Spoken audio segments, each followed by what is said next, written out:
that light at the end of the tunnel. The only thing we have to fear is letting fear overwhelm our sense of purpose and determination. Now, I'm going to outline the thoughts, the data that has led us to pursue this course, and this is something that we've been working on for a long time, and I think it's something that's very, very important. So we are going to be guided in this recovery process by certain fundamental guiding principles, public health and safety. And this has brought it to the fore even more, but this is something we should be concerned about across the board, even apart from the coronavirus. We also want to make sure we have our vulnerable populations protected. We know that this virus is far more damaging to people who are elderly or who have significant underlying medical conditions. And we need to do things such as what Florida has done to protect nursing homes and continue to do that going forward. We also need to make sure our healthcare system is ready, make sure we have adequate resources and beds and the staff is protected. We obviously need an economic recovery. The problems that will result if you have protracted massive unemployment are significant in the realm of health, in the realm of social costs, and of course in the realm of economic activity. We also are going to protect people's civil liberties and constitutional and individual rights. There have been wide-ranging and punitive orders issued in various regions of this country. People have rights. The government needs to protect health, but we should not go beyond what is necessary to do that. We also want public confidence. One of the reasons we're going to take a very slow and methodical approach is because we want to make sure we build as much confidence as possible with the general public.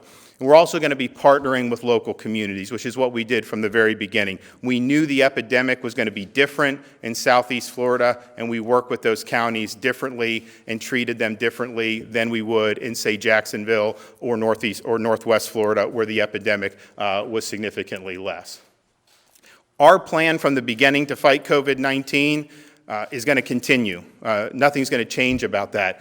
We are going to continue to protect the vulnerable. We are going to continue to increase testing, and I'll outline those steps in a minute. We'll continue to promote various forms of social distancing. There's a, I think, unfortunate habit of people, particularly in the media, to conflate shelter in place with social distancing. Social distancing involves a whole host of things that can be done to help reduce the spread of the virus. Number 4, we have to support hospital capacity and our healthcare workers. We've done that, we'll continue to do it. And then we want to prevent the introduction of the virus from outside the state. We did that when we screened the people fleeing New York City. We've done, I think, 25 to 30,000 of those. We're also talking with the president about when international flights are coming into places like Miami, what could we do in terms of testing people before they get on the plane so that it's not constantly being introduced to our society. We need to focus on facts and not fear. And I think that there's been a lot that's been done to try to promote fear, to promote worst case scenarios, to drive hysteria. And I think people should know that that worst case scenario thinking, that has not proven to be true. So let's just take a quick look so people know. We were told over and over again, Florida was going to be just like New York when it came to the coronavirus. Well, let's look at the tail of the tape. How close were we to New York? Oops, back there. Fatalities. Obviously a much different picture. You know, we have, this is equal population per 100,000, much less. Even if you did absolute numbers, we have 2 million more people. New York far and above what Florida is. Same thing with hospitalizations. Hospitalization rate that is a mere fraction of what you see, not just in New York, but many other states. And so saying Florida was going to be like New York was wrong, and people need to know it was wrong. Second, Florida will be like an Uber Italy. So not just like Italy, way worse than Italy is what they were trying to say. Well, let's see what ended up happening. Let's look at the tail of the tape. Okay, Italy, hospitalizations per 100,000 versus Florida. Yeah, I think Italy was a little worse than Florida there, and that's not even close. What about fatalities? How about fatalities? Again, per 100,000, apples to apples comparison, not even close. So no, Florida was not in Uber Italy at all. We've talked about hospital capacity, and I remember reading that by last week, so this was in March, they said by April 24th, Florida would have 465,000 people hospitalized because of COVID-19. Well, that is something that's really scary, especially when you consider Florida only has 70,000 licensed hospital beds. So if you're predicting that, you're predicting the biggest break of the healthcare system probably in human history. So what ended up happening? So that's the 465,000, way up there for hospitalizations. You look down, 2,111 hospitalizations. So they were off by about 463,000 hospitalizations. Again, that was a scary thing when you're saying that, because you would have hundreds of thousands of people that would have no medical care at all. And you would have way excessive fatalities, and it would be an absolute catastrophe. So we're at 2,000. They predicted 460,000. Okay. Projections say the state could run out of ICU beds by April 14th. Very scary. If you need to be in intensive care, you need certain types of treatment, and there's no beds available, what's going to happen? Obviously, that's not going to be good. Well, what did happen? Florida's ICU bed availability today, 36.5% of the ICU beds in the state of Florida sit empty. We didn't run out of ICU beds. Ventilators. When no more ventilators are left, they said there will likely come a point where there will be no more ventilators to shuffle around. And then what happens next? Again, doom and gloom. People are in trouble. They have lung problems because of coronavirus, and there's only 3 ventilators, but you have 10 patients. What happens? That was constantly put out as something that was going to happen. So what did happen? Florida's never had a shortage of ventilators, not even close. In fact, here's the ventilator usage. So we have about 379 patients currently on ventilators. We have 6,300 plus ventilators sitting idle, unused in the state of Florida. Nobody was going without a ventilator. So again, the facts should be more comforting than the fear. Now, this was the famous graph about flattening the curve. The whole reason the country went on mitigation, the reason why Florida took certain steps with mitigation, is because there was a fear that if the virus was able to just run rampant, it would spike infections, it would overwhelm the hospital system, and that would lead to excessive fatalities. And so the goal of reducing the curve was to keep the infections underneath that hospital capacity. That's the reason why we went on what we've done. And as you can see, not only did we not reach hospital capacity, we're far under what hospital capacity is in the state of Florida. There was never a time when there were beds that were needed. And so the curve was flattened, the hospital system held up, and the main reason why we embarked on mitigation, that goal has been satisfied, and not just here, but in many places around the country. So facts should be comforting. We've done much better than everybody said we would do, and we're going to continue to apply fact-based, data-driven approach to the problems that are before us. So when the president and his task force came out with the gating criteria, Florida was in a position where we knew we were going to very likely satisfy the criteria. So here's the criteria we had to go through. I sent what Florida was doing to Dr. Birx. I spoke with her again at the White House. I spoke with the president's team. They agree that Florida is ready to go to phase 1. So they look at the syndromatic, last 2 weeks of syndromatic data. So you look cough-associated admissions, you've seen a big drop since late March into February, and that's pretty consistent with us seeing fewer hospitalizations for COVID-19. And also influenza-like illness visits, obviously, pretty significant drop there since March, and that's been pretty consistent throughout most of the state. They also say, look at the number of cases, and do you have a declining trend of cases? We do have that. One thing I think is interesting to point out here, if you look at early April when we hit our top caseload on April 3rd, and you look at those dates around there, you kind of go, the beginning of April and then really for the next probably a week to 10 days, except for that one Sunday, you pretty consistently had at least 1,000 cases, new cases every day. Now, we started to test more there, and so it was kind of a linear increase from the testing increases.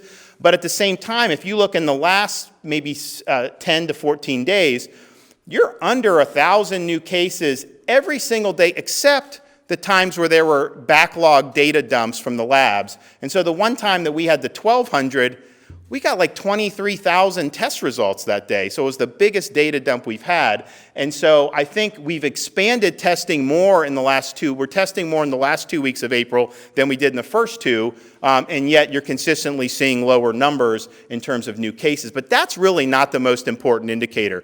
And the criteria said you look at the new case trend or the positivity rate trend. And the reason why you would do that is the case trend, if you test more, you're going to find more. I mean, we know there's a lot of asymptomatic people out there. So as Florida tests more and more, we will find new cases. That's not necessarily a bad thing.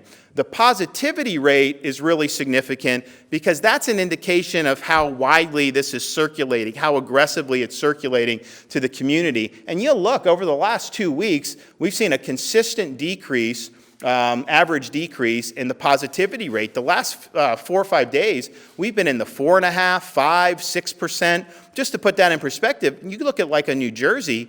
I think they're at 40 or 50% of all their tests test positive. Even New York, they've really improved, and they're still, I think, 25 to 30%. So you see way different numbers throughout the country. We were never really that bad. You know, we had some of those days where we were 15, but we kind of were settled into the 10 to 12 to 13%, and a lot of that was driven by Miami-Dade in those early days of late March, early April. Even Dade's positivity has gone down. You look, as we've done the test sites in Palm Beach, they were at 18% probably 2 weeks ago. They're now closer to 10%. And so that is really, I think, the trend that we like to look at. So you qualify either way, but I prefer the case positivity trend. And then the final criteria is you have to be able to have crisis care with your hospital system. Well, we have more beds available. We have more beds available today in the state of Florida than on March 1st, and by a significant number. And March 1st was kind of when the pandemic was just getting underway. So that's saying something. The hospitals have done a great job with this. We've done a great job of really making sure that we had the space if you had a surge of patients. And so those are the gating criteria that they're satisfied. Here you see the increase from March till April in terms of that's available beds throughout the state of Florida. I mean, we had under 20% available at the beginning of March, and typically these hospitals, they do run 90% full. Here, we've been running pretty consistently between 40 and 45% of the beds have been available over the last 5 or 6 weeks. This is just giving you a sense of kind of where Florida is, how we stack up for some of the other states. So case rate per 100,000 of the population. We've tested more frequently than Texas, so I think that's probably one of the reasons they have. I'd say California and us have probably tested somewhat. They've tested more now than us, but they're bigger than us. So I think we're probably pretty similar, and then you look how that would change for other states. So because we have a low positivity rate, even as we've expanded testing, we haven't seen an explosion of new cases, which is a good thing. Hospitalizations per 100,000, again, you look where Florida is through all this other stuff. I can tell you, if we had 464,000, like they said, that number would be like 500, not 9.8. So we've not had huge. I think our hospitalization rate is somewhere about 6% of everyone that tests positive. Most people were forecasting originally you'd have a 10 to 13% hospitalization rate. So the hospitalization rate's gone down. Actually, our positive tests, you started to see more in the younger population as a percent. And when they're doing that, they're much less likely to get hospitalized if they're under 50. Of course, if they don't have a significant condition, it's very, very low. There's some ICU hospitalizations, which is very important. ICU beds, that's the critical care that you need. We're low on that comparative. This is interesting. We're moving forward to phase 1. We're going to treat Southeast Florida differently. I think they can get to phase 1 because I do think they're declining. But you look at some of the other major metro areas, Orlando, Jacksonville, Tampa.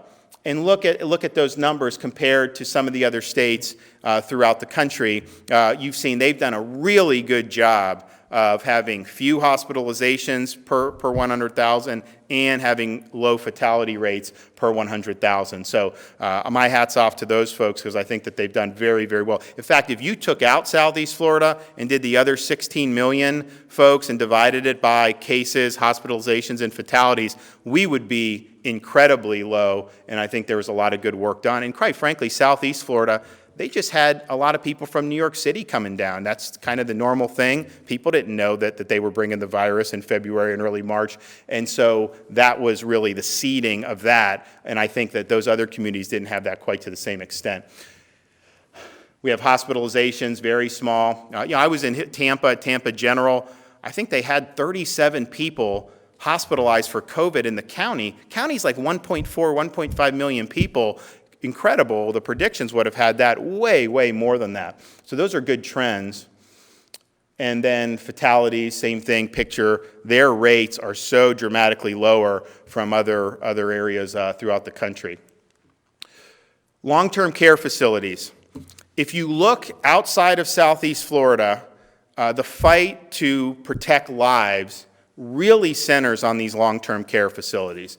We've done a lot. I was able to go up to the White House and work with the president on some issues for Florida, but they were impressed with what we've done, wanted me to give a little presentation, so we did do that, and we were very proactive from the beginning, not just in limiting access, making sure the staff had to be screened for fever and sickness before they went in, but also sending people who knew about infection control, who could ascertain the needs of each facility.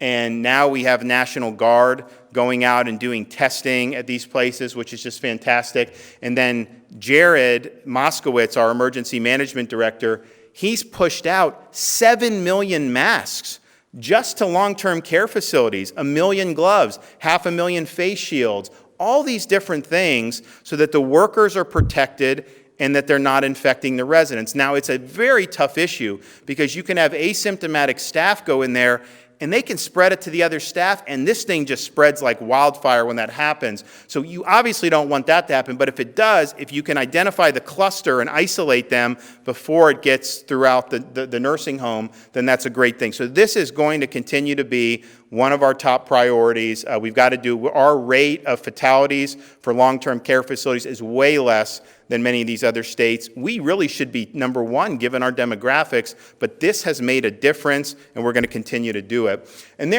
when you look at the fatalities in Florida, I would just point out when they're reported is not the same as when they actually suffered the fatality. So there was a report the other day where you had more, but then if you look at the dates of the fatalities, which is really what you need to look at to spot any type of trends, that is put up by date. So you see kind of the run-up as we got into April, and then we have seen a downtick. Now, some of those days may end up getting backfilled, so you may see some more as the reports come in, because sometimes these things are held for 4 or 5 days before they're reported to the Department of Health. But that's kind of the trajectory. Obviously, we don't want to see any fatalities. Same time, having like 40 or something in a day for how big our state is compared to, just compare it to like a borough in New York City, and they would have, hundreds sometimes a day, which was obviously unfortunate. So the testing, part of our strategy in phase 1 is to expand testing beyond what we've already done. Now, we have pioneered, I think, the concept of walk-up testing. We did all these drive-through sites, which are very important, but we knew that there were underserved communities that could benefit from having a walk-up testing site. So we have a number of them across the state: Broward, Duval, Hillsborough, Leon, Palm Beach County, and we have kind of a revolving one in Orange County, which is great. We have new ones coming online in Miami-Dade, in Riviera Beach, and then in Collier County, in Immokalee, which is an underserved community. So you're going to actually have that in Immokalee. People will be able to walk up and be able to do it. So there'll be like 11 of these things throughout the state. That's bringing testing to people who may not be seeking out the testing. The drive-through sites are great, but we can't force anyone to do it. They either go or they don't. So these walk-up sites are really important, and we want to be able to spot trends in some of the underserved communities because, one, you can maybe isolate that, but then two, obviously, be able to have the appropriate medical care. So that's already done. This is a concept we rolled out about 2 weeks ago. They've already done 6,300, and they're doing many more every day. So we really appreciate the folks who are working so hard on that. The drive-through testing sites, the state supports a number of them throughout the state. We're going to continue supporting all of those. I'm going to have National Guard continue to be out there so that people can be tested. So you have Hard Rock Stadium in Miami, Jacksonville Jaguar Stadium, Orange County Convention Center, C.B. Smith Park in Broward, which is probably our most popular site anywhere in the state. You have the Marlins Stadium, you have the Bucks Stadium, you have the spring training facility in West Palm Beach, and then you have the one in Delray Beach. And so when you have the testing, it matters. Palm Beach, they had about a 18 to 20% positive rate. We put those 2 test centers in, moving through hundreds of people a day. Now their positive rate is, I think, 11%. Because as you expand testing, more people have access, you get a better sense of how it's moving throughout the community. So I think that that's been very successful. I made the point at the White House, and this is just a fact, all those sites have the capacity to do at least 750 drive-in swabs a day. We are not at capacity on any of those. And if you have symptoms, any symptoms, go. If you're a healthcare worker, first responder, you want to get tested, go. If you are somebody who doesn't even have symptoms but just thinks you may have been exposed, go ahead and go. We do have the capacity. We've not run out of capacity in any places. If we obviously get to the point where we do, then we will expand accordingly. But that is just the reality that we've been doing. In phase 1, we want to even do more sites, though. Because, for example, the C.B. Smith site in Broward is great, but that's in the western part of Broward County. What about something closer to the downtown business district? Someone's going back to work, they have an issue, they want to get a quick test, have a place to go. So we're going to put one in Fort Lauderdale. We're going to put one in the Florida Panhandle in Escambia County. Now, they have not had a significant outbreak compared to other parts of southeast Florida, but it's important to be able to have the access for our folks in northwest Florida. Lee County, we're going to have one on the Lee-Collier border, most likely. No, actually, we're going to do it at the Twins Stadium. So we're going to do it at the Minnesota Twins Stadium, and people will be able to go into the parking lot and do that. We're also going to do Sarasota Manatee, because I think you do need more testing. Manatee has had nursing home outbreak, so having this center may help. Maybe some workers will go. We are sending National Guard in that area, but I think that will be a very good thing. And then in Miami-Dade, we're actually going to have a hybrid drive-in and walk-in site at the Miami Beach Convention Center. So the people that want to walk up can go on one side of the building, people that want to drive can go on the other side of the building. So all of these will have the capacity to probably do at least 750 tests a day. And because we have the high throughput lab contracts, everything that comes through there, we can send to those. Some of the hospitals are involved in this and they test themselves and get good results. So all of that is on the table, and we think that that's very important as we move forward. Now, more labs. So this is really exciting. We've been able to procure an RV that has a mobile lab inside of it. So we're going to be able to take this mobile lab in the RV, drive it to different parts of Florida, and then we have a 45-minute test. I was working at the White House. I was working with Jared Kushner. We've got it set up. We're going to have 15,000 of these tests. We're going to be able to do 3,500 a week. So you can go to a nursing home. You can have all the staff come get tested, put it in the cartridges, the residents, and you get an answer within an hour. So you would talk about identifying an outbreak and then keeping the cluster contained. This is going to be a huge tool for us. So we think we're going to be using it for healthcare workers, for nursing homes, and some of our high-risk areas. But that concept of really having a mobile site, because it's one thing to have the National Guard go and swab the people, they still got to send it to a lab. We're not only bringing the swabs, we're bringing the lab to them so that we can get them very quick results. So we hope to have that by the beginning of the week and start debuting that very, very soon. But to do 3,500 a week of spot tests, particularly in long-term care facilities, that is going to be a huge, huge boon for our effort to prevent this thing from really getting in those facilities. Contact tracing. You're starting to hear a lot about it. Very few people were talking about it at the beginning of this, but I can tell you the state of Florida, Department of Health, and our county health departments have been doing this the entire time. And in fact, I think one of the reasons why the outbreak hasn't been as significant outside of Southeast Florida is because they were doing the really tough work to contact trace, isolate the people that test positive, and then identify people who are in the contacts who may develop symptoms. They've been doing this religiously this whole time. And this is going to be a way that if you're in a situation, we don't know what's going to happen the further down we go to this. But if you see an outbreak starting to develop, you identify the person that tests positive, trace their contacts, and it's kind of like putting a puzzle together. You do it, and then you're able to hopefully contain it, at least somewhat. Sometimes entirely you can do it through contact tracing. So we've added a bunch of epidemiologists through this because we knew it was going to be important. We have some of the students from the various medical or public health schools, and we're probably going to add even more if circumstances warrant that. So the contact tracing is going to continue in the state of Florida. It was always part of our strategy. Very few people were talking about it because I just don't think that they quite understood what was going on at the time. But this saved a lot of spread, particularly in communities that didn't have the widespread transmission like you saw in Dade and Broward. Okay, so what is phase one? Phase one for us, now when we were going about this, I received input from physicians, healthcare executives, small business owners, elected officials, unemployed Floridians who are hurting, small law enforcement. We had a task force that convened that got a lot of ideas together and submitted to me. There's a report that I've now read, that I've incorporated some of the recommendations, not all, but some, into what we're going to do today. We're going to put that out publicly for y'all sometime, I think today or tomorrow morning, and you'll be able to see that report. Announced what we were doing 2 weeks ago if I could, but I wanted the data, I wanted the facts. I've been able to consult with some of the top physicians in the state of Florida. Some of these are in some of the best hospitals in the world about the outbreak, about where they see this going, and about the next steps that needed to be taken. And so that advice from physicians and the input was very, very important in what I decided to do. Okay, so here's phase one. This really tracks what the president put out for phase one. The schools, since they are in distance learning, are going to remain in distance learning. We are not, of course, going to allow visitors to these long-term care facilities.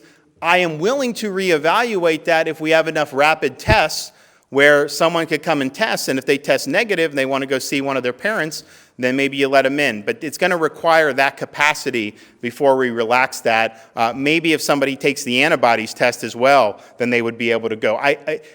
Shutting down the visitation, we had to do it because we didn't want to have an outbreak, but it's tough. You have people there that don't have human contact with their family. And this has been going on now for almost 2 months. So if there's ways that we can do it safely, I would certainly revisit it. I think the main changes that you're going to see are the elective surgeries are able to resume, and that's going to take place statewide. People talk about elective surgeries as if it's something like cosmetic surgery or something that doesn't need to happen. Elective in most cases just means it's elective exactly when you schedule it, but it's usually something you need to get done. So I want that to be turned back on. The requirements of that is that the hospitals represent, they're going to continue to maintain a surge capacity if we see an uptick in COVID, that they have adequate PPE and aren't going to rely on the state for that, and that they're willing, able to proactively work with the long-term care facilities and nursing homes in their communities to be able to prevent outbreaks. And I think they're all going to be willing to do that. The president's guidelines talked about, quote, large venues, and they mentioned restaurants, movie theaters, and churches. Now, I never closed churches. We relied on voluntary social distancing. I've declined to go for movie theaters now. I just think it's practically difficult to do the social distancing. Indoor environments, I think, are more likely for transmission. So even though you could have done that in phase one, I think prudence dictates that we go a little slow on that. The restaurants, what we're going to do is allow outdoor seating with social distancing, so you need to have at least 6 feet apart from the tables. And then indoors, they can do 25% capacity with the CDC recommended spacing.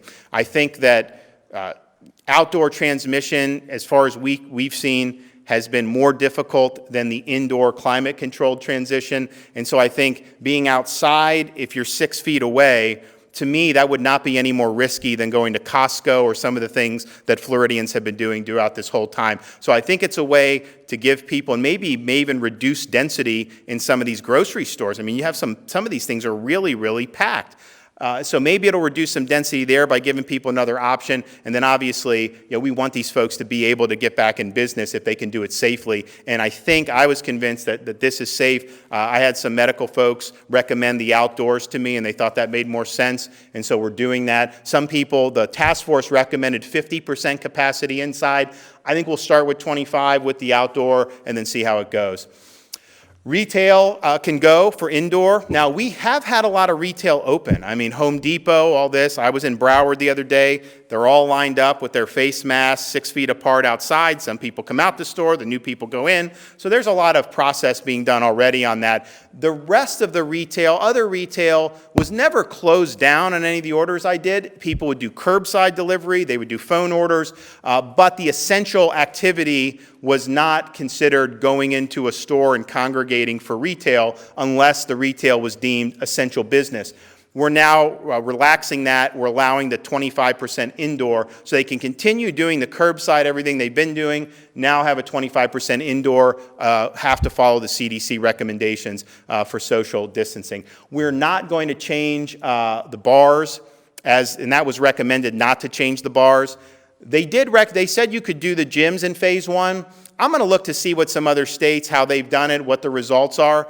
I do want people to be able to get into gyms, and if I get some guidelines that make sense and I see other states have done it and it's been okay, then we'll obviously reevaluate that. And I would say the same with some of the personal services like the hairdressers. A lot of these folks are small business folks. They have been able to sell a lot of their products on curbside, but this was something that was not considered essential business or activity to have the face-to-face close contact.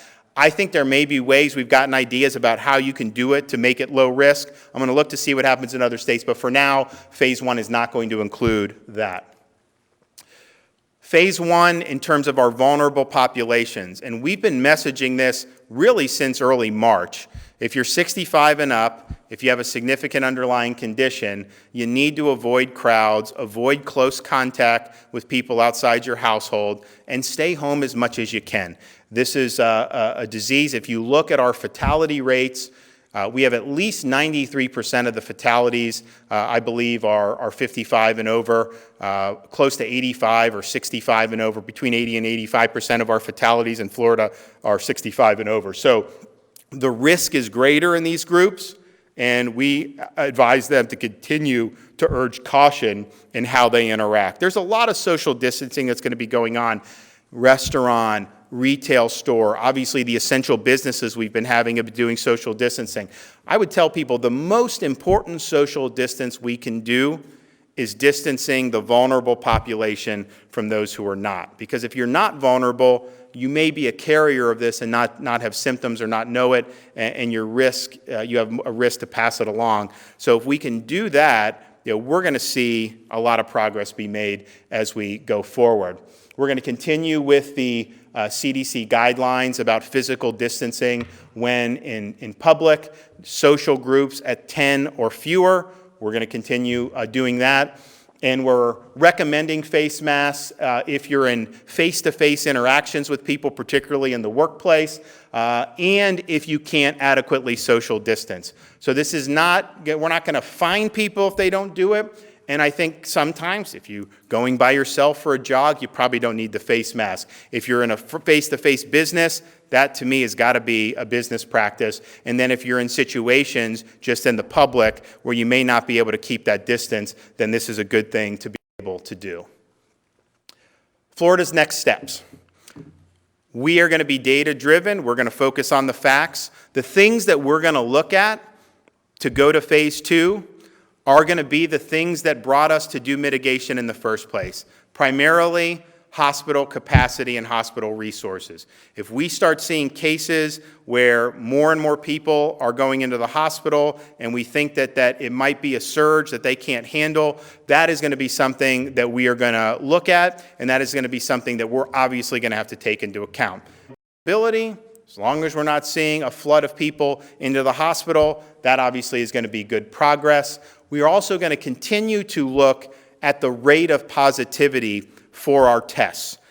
What's going to happen is you saw all the expanded capacity that we're going to have. We think we'll be able to do 30 to 40,000 tests a day. I don't know if the demand's there for that, but we think we'll have the capacity to do that on day one when we get into next week. What'll happen if you do 40,000 tests, you probably are going to find people who are asymptomatic and who are positive, who aren't going to need to be hospitalized, certainly are not at risk for fatality, but you're going to find those folks. So you may see the total number of cases go up. You may see out of 40,000, you may see 2,000. We've never had 2,000 new Florida cases. You may see that. People will probably write that cases are, quote, spiking. That's not a good way to look at it. I mean, these are cases that are there. We're identifying it with aggressive testing.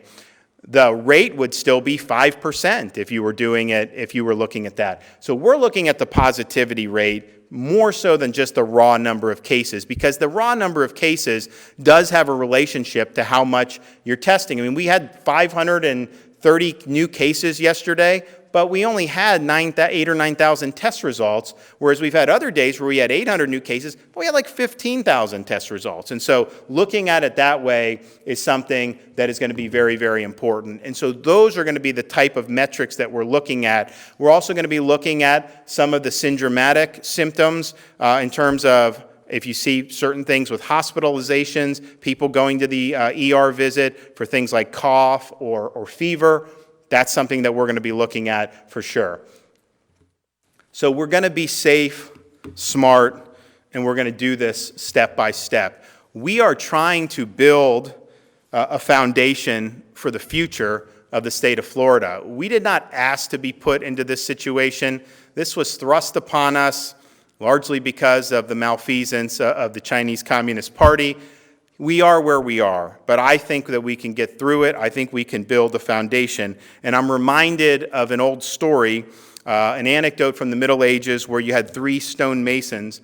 They were working stone in Germany. They were just hard at work. You had an observer there that asked the first mason what he was doing. First mason said, "Sir, I am shaping stone." He then asked the same question to the second mason. The second mason said, "Sir, I'm making a wall." Well, he finally got around to asking the third mason, and the third mason was very excited and proud to proclaim, "I am creating a cathedral." The cathedral that we are building today is a state that is healthy, safe, prosperous, and free. We can do it. God bless you all. Thank you very much. You listed a couple of benchmarks there, hospital admissions, test results. How long does the current trend need to stay in place without those things happening before you go to more restaurants, maybe bars, hairdressers? Even you look like you're needing a haircut. Oh, I need it worse than anything. I haven't had a haircut since February. And so, it's really interesting how some of these talking heads on TV, it's particularly the ones that don't want anyone to go back to work, how come they always look so clean shaven? They always look so nice and kempt. How does that possibly happen if they're not allowed to get a haircut?